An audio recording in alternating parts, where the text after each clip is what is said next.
媽食得飯未啊？未啊？咁你喺度執緊咩啊？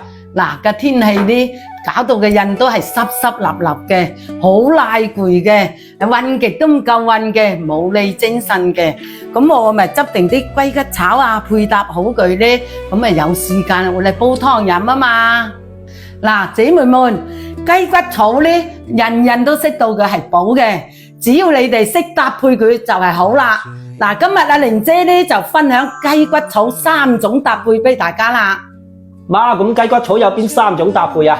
嗱，第一種呢，雞骨草啊、茯苓卷啊，同埋陳皮啊、無花果啊，就配豬橫嚟煲湯飲。咁啲小朋友飲咗呢，又開胃消滯散積嘅。嗱，第二種雞骨草、味豆、土茯苓、陳皮、椰棗配豬骨。咁煲湯飲呢，就係養我哋嘅豬肝仔嘅，大人小朋友都飲得㗎喎。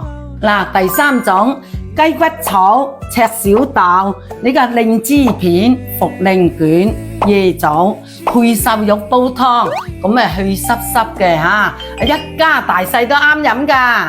姐妹們，嗱，雞骨草3種搭配呢，你哋記得未啊？記得嘅，有時間呢就煲俾屋企人飲㗎喎。真係好好㗎！